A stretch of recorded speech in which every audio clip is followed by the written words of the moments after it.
예, 여러분 반갑습니다. 어반입니다. 영상을 찍는 지금 시각은요, 2023년 5월 31일 새벽 5시 31분이고요. 잠깐만.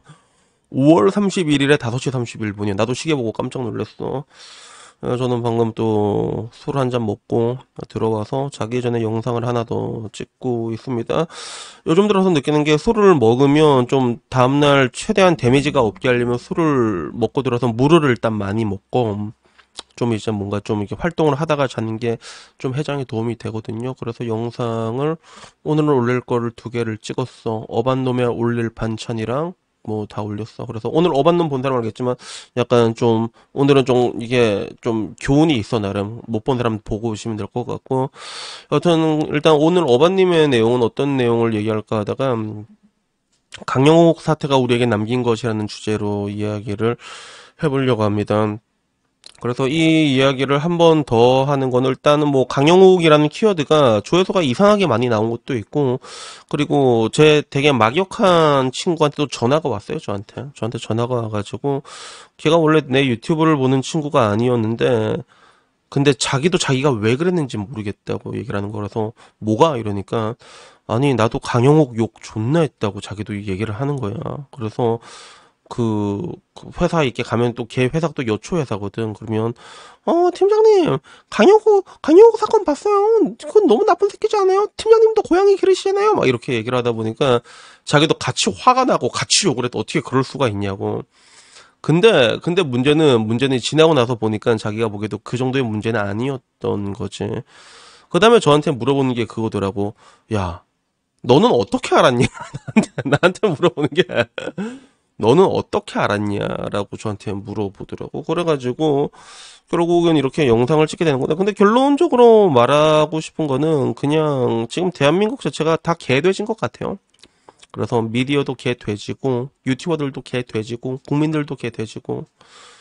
그래서 솔직히 여러분 중에서는 나는 아니다라고 말하고 싶은 사람이 있을 수는 있어. 그지? 나는 아니다라고 말하고 싶은 사람이 있을 수는 있겠네. 근데 방금 말했던 그 대전제 있잖아.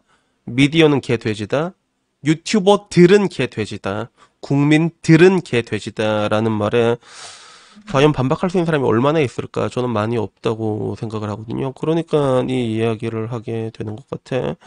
그리고 우선 그런 책임의 경중, 과실상계의 비중을 따졌을 때는 일단은 국민이 개돼진 것보다는 유튜버들이 개돼진 게 더 나쁘고, 나쁜 거니 무지하고 멍청한 것도 죄란 말이야. 그리고 유튜버들이 멍청할 수는 있어. 그래, 유튜버들은. 그지? 근데 언론이 개돼진 건 더 큰 죄란 말이야.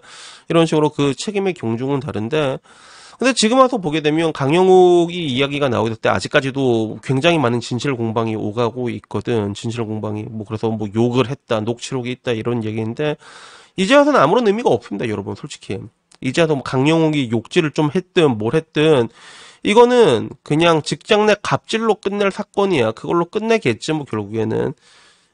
다만 이제 이 사건의 가장 본질은 뭐냐면, 우리는 모두 강영욱을 어떻게 하려고 있었어? 천일공노한 그런 뭔가 캐슈얼하게 인간도 아닌, 그지? 짐승봐도 못한 직원들한테 배변 본투에 스팸을 그냥 나눠주고, 그지? 자기 레오를 죽게 뭐 방치를 하고, 굉장히 그 수많은 거짓들이 이미 밝혀졌잖아, 그지? 거기서 뭐 나머지 하나는 이제 진실 공방이 오가고 있고, 거기서 밝혀지게 되면 대표로서 좋은 대표가 아니로 끝나는 건데, 결국에는 내가 전에도 말한 것처럼 이 사건의 가장 본질은 뭐냐면, 멀쩡한 언론이 그냥 멀쩡한 사람 한 명을 팩트체크 사실관계 확인하고 본인들은 얘기를 했다고 하지만 나온 게 아무것도 없어. 증언밖에 없어. 그지? 그거 하나 믿고 사람을 그냥 완전히 개 병신 사이코로 만들어 놓은 그 사건이거든. 근데 이제 이게 까보니까 그게 아니란 걸 아는 거야. 그래서 결국에는 이게 그대로 여론에 반영이 돼가지고 강영욱 사건 반영이 한 번 더 올라왔을 때 좋아요, 싫어요가 봤을 때 싫어요가 9.1만이 박혔습니다. 좋아요가 8천인데 이렇게 박히게 된 거야. 왜? 사람들도 자기가 배신당했다고 느끼는 거지. 근데 이 사람들이 사실 아까 말한 것처럼 개쥐다라고 얘기했을 때, 아까 말할 때 그 과실상계 비율, 그 과실의 경중을 따졌을 때 사실상 유튜버들도 개돼지일 수는 있어. 맞잖아. 근데 언론은 그러면 안 되거든. 근데 언론이 앞장을 섰다는 거야. 우리는 더 분노를 하고 있는 거야. 그리고 내가 그 친구한테도 얘기했던 게 사실 지금 대한민국 분위기 자체가 그냥 사람들이 그냥 확인을 안 한다고. 그냥. 나보고 어떻게 알았냐고 했지. 사람들이 그냥 확인을 안 한다고. 그래서 그렇다고. 확인을 안 한다고. 그러니까 전부 다 확인을 안 한 거. 화내는 사람, 시민들도 확인 안 하고, 유튜브들도 확인 안 하고. 그래서 유튜버들도 욕한 사람 오지게 많았어, 솔직히 말해가지고. 그 중에서는 막 사과면서 영상 내리는 사람도 있었다. 그 감성적인 아저씨 한 분 계시는데. 감성적이면 그럴 수도 있지. 확인 안 하고 나면 그럴 수도 있고. 마찬가지로 언론에서도, 언론조차도 그걸 하지 않았던 거야. 그래서 사건 반장에 있는 댓글들을 보면 다 어떤 식으로 달려있냐면 이런 식으로 댓글 달려있습니다. JTBC 말 바꾼 게 되게 역겹다.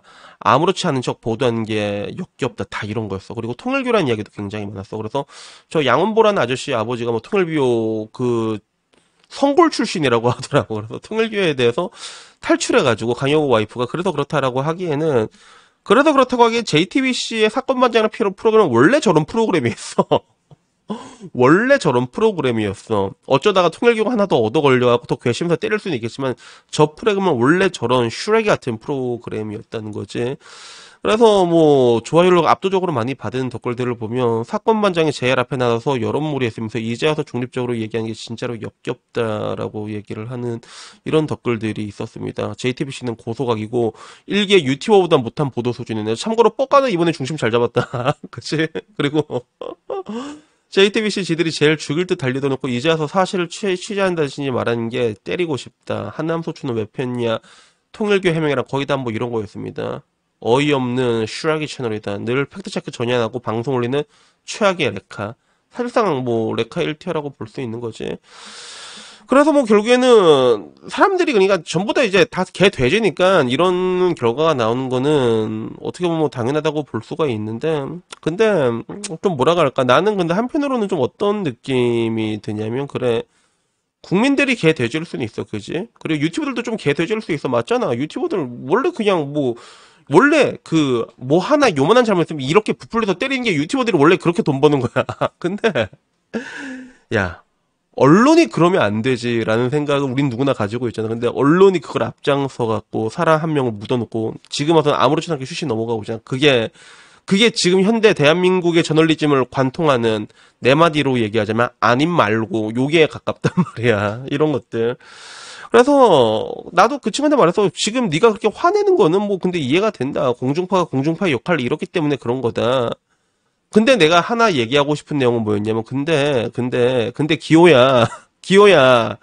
근데 요즘은 그게 난 되게 무섭다. 뭔가 사람들이 한쪽으로 길을 가고 있을 때, 그 반대 의견을 제시하는 것 자체가 너무 무서워졌다라는 제가 얘기를 했거든요.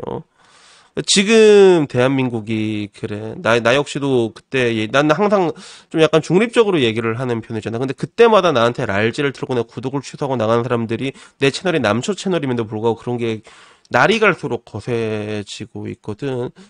그래서 내가 항상 얘기한 게 생각은 다양하고 그리고 그런 다양한 생각들이 이게 서로 이제 투닥거리면서 공존하는 게 난 건강한 사회라고 얘기를 하는 건데 근데 지금은 그냥 그런 것 같아요. 어떤 사실관계 확인도 안 하고 많은 세력이 이쪽으로 가고 있잖아. 그런데 거기에 대해서 반대를 말하면 그냥 린치를 가하는 게 이게 기본값이 되어버린 것 같아.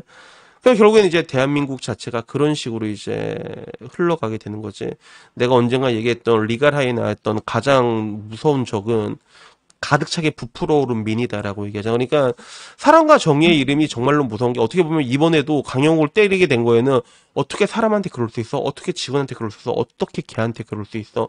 그 사랑과 정의의 이름을 앞서고 있기 때문에 나왔던 행동이거든. 근데 이런 행동은 핸들이 고장난 에이톤 트럭이란 말이야. 왜? 자신들에게 명분이 있기 때문에 그렇거든. 근데 알고 보면 그 명분이란 것도 굉장히 빈약한 거지. 그 누구도 방금 전에 말했던 기본적인 그런 정황이라던가 말을 보면 좀 이해가 안 되는 게 좀 많단 말이야. 그게 난 보자마자 이게 좀 이상한데 말 그대로 매일 그렇게 고통을 받았다고 하는데 녹취가 하나도 없는 것도 웃기고 그리고 그게 6, 7년 전 일이란 것도 웃기고 그러면 그동안 남은 사람들은 뭐랄까 뭐 지금 같은 녹취가 나올 수는 있겠지. 근데 결국에는 그 강요를 몰아갔던 사람들의 증언은 정말로 정말 최악의 방향으로 몰아갈 수밖에 없는 그런 상황에 모인 사람들이 모인 그런 의견들을 여지없이 그대로 방송을 해가지고 사람을 바보로 만드는데, 그러면 누가 안 딸려가겠어? 결국에는 다 그렇게 딸려간 거야. 근데 나는 말하고 싶은 게, 국민들이 이렇게 다 끌려가는 것도 난 진짜 웃기다고 봐, 그게. 왜 웃기냐면, 그 민희진 사태 때도 보면 외신은 되게 다, 외국 애들은 되게 다르게 보고 있어요, 그 사건을. 오히려 외국 애들은 나 같은 시선으로 보고 있었거든. 근데 한국은 내가 똑같은 사건을 일본이랑도 비교해서 볼 때만 느끼는 게, 야, 진짜 너무 감정적이야, 사람들이. 그리고 내가 보기에 좀 생각이 없는 것 같아. 그러니까 뭐 이러다 이렇게 우고 갔다가 저놈 때리라고 하면, 때리다가 잘못했으면, 야, 네가 왜 때리라고 했잖아요. 이렇게 다시 무릎을 때리고.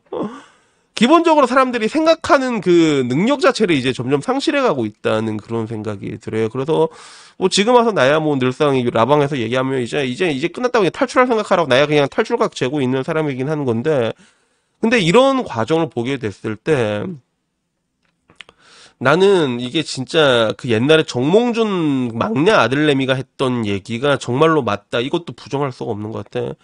결국에는 국민이 미개하니까 국가가 미개해진 게 아닐까? 그래서 그런 생각이 들더라고요. 그래서 앞으로도 이 비슷한 이야기는 과거에도 많았는데 아직까지도 그대로 되고 있으면 아마 앞으로도 비슷한 이야기는 계속 일어날 수밖에 없단 말이야. 학습 능력 자체가 없다는 생각밖에 들지 않고, 아니면 이게 기본적인 한국인의 기질이라고 말할 수밖에 없는 부분들이거든. 그래서 이제는 저도 좀 약간 그래. 사실 나도 이런 반대되는 얘기를 할 때마다 내가 굳이 얘기해야 되나라고 굉장히 조심스럽게 얘기를 하잖아. 근데 나도 별로 얘기하고 싶지가 않아. 그냥 사람들이 울어가면 뭐 그렇다고 합니다라고 얘기하고 싶고, 결국에는 그런 사람들이, 자기 의견을 낼 수 있는 사람들이 점점 없어져지게 되는 거지. 그러면 나머지는 뭐다? 생각이 없어지면 뭐만 남게 돼? 감정만 남게 되는 거지. 결국엔 감정만 남게 되는 대로 이 사회의 흐름이 흘러가는, 어떻게 보면 지금 충분히 그렇게 흘러왔기 때문에 지금 대한민국이 여기까지 온 게 아닌가라는 생각이 문득 들었습니다. 그래서 어떡하든 뭐 오늘은 그냥 이 얘기 한번 해보고 싶었고요. 아무쪼록 다들 즐거운 주말 보내시고요. 다음엔 좀 더 재밌는 이야기로 찾아뵙도록 하겠습니다. 이상입니다. 감사합니다. 그라샹.